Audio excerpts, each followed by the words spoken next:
Salut tout le monde, c'est Lucastor, j'espère que ça va bien. Et aujourd'hui, on va Parcoursuper. Non, on va parler de Parcoursup. Parce que, déjà, si t'as saisi tes vœux, c'est incroyable parce que c'est fini, tu peux plus saisir tes vœux et tout ça, voilà. Et si t'as pas de Parcoursuper l'année prochaine, tu ne Parcoursuperas pas. Non, ce que je veux dire par là, c'est que si tu veux pas mettre de vœux sur Parcoursup, t'es libre de faire ce qui te plaît, voilà. Mais ne regarde pas cette vidéo, elle n'est pas faite pour toi. Voilà, les disclaimers sont passés, maintenant pouvons-on commencer.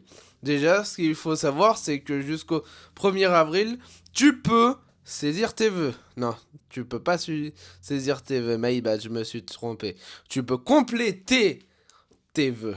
Exactement. Ça veut dire quoi compléter tes vœux? Bah mettre les lettres de motivation et remplir les infos annexes. Voilà quoi.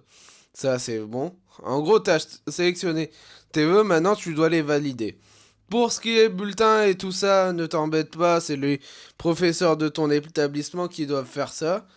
Et pour les lettres de motivation, ben voilà, je vais te donner des petits tips parce que même moi j'ai dû faire ça. Déjà, évite d'utiliser ChatGPT trop souvent, ça va se voir, t'es cramé et tout ça. Surtout si t'es un élève qui écrit pas, qui écrit pas bien, qui écrit en wesh, voilà, et tout ça.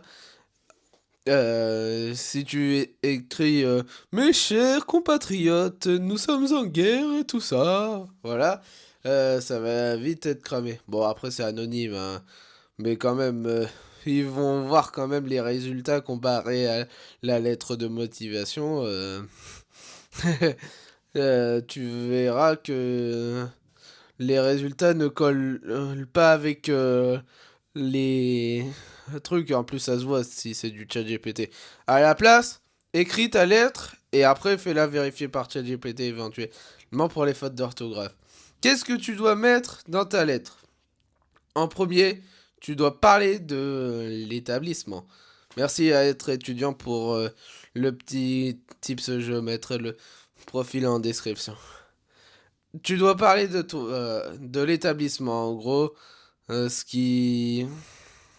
Non, tu dois parler de la formation, pardon. L'établissement, c'est après.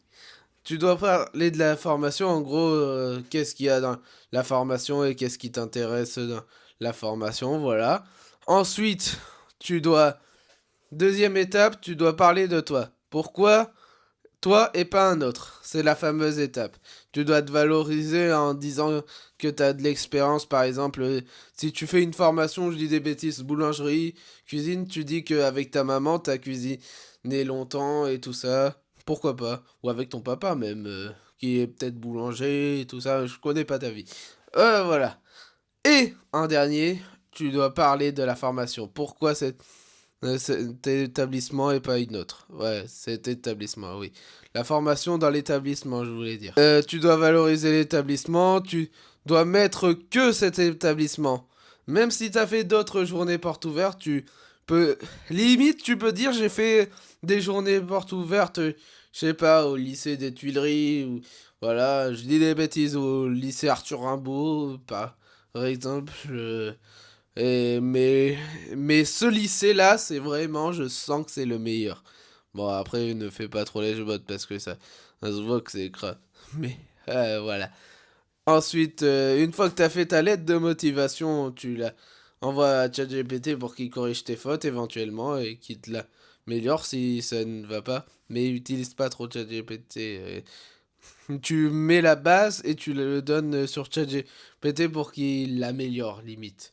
Ou alors tu demandes à tes parents s'ils sont doués en écriture de lettres de motivation ou à un ami qui est littéraire, éventuellement. Et si t'es littéraire toi-même, t'es parfait, tu auras la meilleure lettre de motivation possible.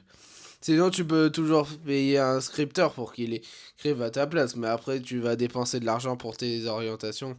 Et si tu veux pas, ouais. Bon, aussi, il y a des vœux qui sont sous entretien d'embauche. Moi, j'ai pas vraiment. Je me suis pas renseigné sur ça. J'ai pas de vœux qui sont sous entretien d'embauche, mais en gros, tu dois te valoriser, à mon avis, ouais. Et aussi les alternances. On va en parler des alternances. Euh, Bah, trouve une alternance, hein. Mais après, c'est pas la fin du monde si tu la trouves pas au début d'année.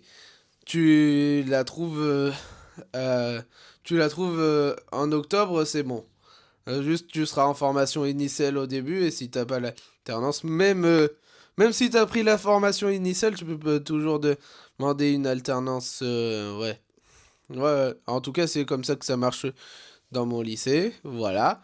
Sur ce qui est alternance, ensuite, t'as là, tu recevras normalement les vœux vers juin. C'est pour ça qu'ils prennent que le premier et deuxième trimestre de terminale et les trois autres de première. Donc si t'as bien travaillé en début d'année, normalement ça devrait pas causer problème. Je pense à moi qui ai raté les félicitations à cause de l'espagnol. Non, j'ai eu les félicitations au premier trimestre, ça c'est très bien. Et j'ai raté les félicitations en deuxième. Mais entre nous, l'école, ça va pas t'aider à obtenir de l'argent dans ta vie. Il y a l'entrepreneuriat et tout ça. Ça t'apporte des connaissances et ça va te former éventuellement, mais il y a beaucoup de personnes qui font bac+5 et qui trouvent pas d'emploi, malheureusement. Et si tu fais des études, prépare-toi à avoir de la charge mentale. À part si tu vas en BTS, bien sûr, c'est chill.